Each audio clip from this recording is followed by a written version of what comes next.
क्या आपने कभी सोचा है चीन हमसे इतना आगे कैसे निकल गया? जहां भारत में एक पुल बनने में सालों लगते हैं, चीन में हफ्तों में हाईवे तैयार हो जाता है। यहाँ पर हर फैसला लेने से पहले बहस होती है। वहाँ एक नेता बोलता है और अगले दिन काम शुरू। कभी लगता है कि चीन तरक्की कर रहा है क्योंकि वहाँ तानाशाही है और हम पीछे रह गए क्योंकि हमारे पास लोकतंत्र है। लेकिन क्या ये सोच सही है? क्या सच में हमारा लोकतंत्र हमारी तरक्की की राह में रुकावट बन गया है? और सबसे जरूरी, क्या भारत चीन जितना अमीर बन सकता है बिना तानाशाही के? इसी सवाल का जवाब है इस वीडियो में। और अगर आप इस वीडियो को अंत तक देखते हैं तो शायद आपको कुछ ऐसे जवाब मिले जो किसी किताब में नहीं मिलते। चीन की तरक्की की असली शुरुआत हुई 1980 के बाद। उससे पहले भारत और चीन की हालत लगभग एक जैसी थी। गरीब देश, ज्यादा आबादी, ज्यादा बेरोजगारी। लेकिन फिर चीन ने एक बड़ा फैसला लिया। डेंग श्याओपिंग नाम के नेता ने एक सिंपल प्लान बनाया। दुनिया के लिए सामान बनाओ और एक्सपोर्ट करो। मतलब चीन को दुनिया का कारखाना बनाना है। और इसके लिए उन्होंने सिस्टम से सारी रुकावटें हटाई। कोई कोर्ट केस नहीं, कोई रेड टेप नहीं, कोई सरकारी झंझट नहीं। चीन ने कुछ खास इलाके बनाए जिन्हें कहा गया स्पेशल इकोनॉमिक जोन्स। यहाँ पर टैक्स कम था, नियम आसान थे और सरकार ने कहा बस एक्सपोर्ट करो, मुनाफा कमाओ। ऐसे ही एक जगह थी शेंजन, जहाँ पहले सिर्फ मछुआरे रहते थे, लेकिन फिर वहाँ फैक्ट्री आई, बड़ी कंपनी आई। एप्पल, हुआवे जैसे ब्रांड्स वहीं से सामान बनवाते हैं। भारत ने भी SEZ बनाए हैं। लेकिन हमारे यहाँ क्या होता है, कोई प्रोजेक्ट शुरू होता है, फिर कोई कोर्ट केस हो जाता है, फिर कोई अफसर फाइल रोक लेता है, फिर सरकार बदल जाती है और सब अधूरा रह जाता है। चीन ने एक सिस्टम बनाया, हुको सिस्टम। मतलब एक इंसान या तो गांव का माना जाएगा या शहर का। अगर कोई गांव से शहर काम करने आता है तो वो सिर्फ काम कर सकता है, पर सरकारी स्कूल, अस्पताल और बाकी सुविधाएं नहीं मिलेंगी।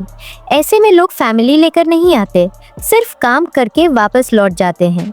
इससे क्या फायदा हुआ? शहरों में भीड़ नहीं बढ़ी, झुग्गियां नहीं बनी और सस्ती मजदूरी मिलती रही। अब सोचिए, भारत में अगर ऐसा कुछ लाया जाए तो हर राज्य में प्रदर्शन शुरू हो जाएगा। चीन ने 40,000 किलोमीटर लंबी हाई स्पीड रेल बना दी।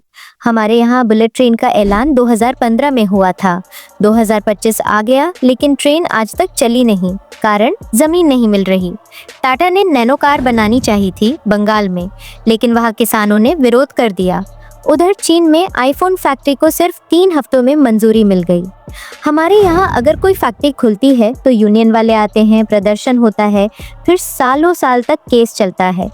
अब सोचिए, अगर आप हवाई जहाज में हो और अचानक अनाउंसमेंट आए कि अब लोग एयरप्लेन पायलट चुनेंगे, फिर चुना गया पायलट ही एयरप्लेन को उड़ाएगा।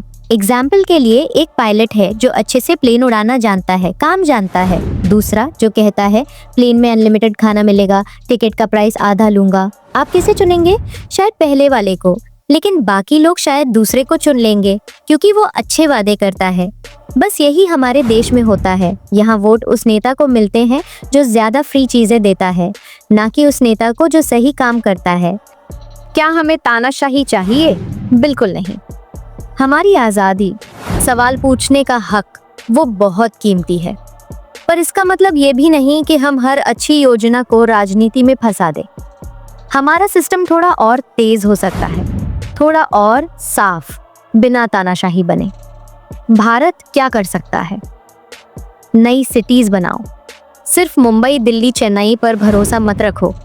हर राज्य में एक प्रॉपर बिजनेस सिटी होनी चाहिए। मैन्युफैक्चरिंग पर फोकस करो, AI पर फोकस करो, टूरिज्म और कल्चर। हमारे पास इतने किले, इतिहास, खान पान है, पर हम उन्हें दिखाते ही नहीं। देश को ब्रांड बनाने की जरूरत है, बिल्कुल साउथ कोरिया की तरह। शुरुआत में मैंने कहा था, भारत शायद चीन जितना अमीर ना बन पाए, पर सच्चाई ये है हम बन सकते हैं। लेकिन हमें चीन नहीं बनना है, हमें भारत को उसके अपने तरीके से मजबूत बनाना है। और अगर आप भी इस सोच से सहमत हैं तो चैनल को जरूर सब्सक्राइब कीजिए, क्योंकि आपका एक क्लिक हमें अगली सच्ची कहानी लाने की ताकत देता है। मैं हूँ शिखा और आप देख रहे हैं नो ट्रैप्स। मिलते हैं अगली वीडियो में।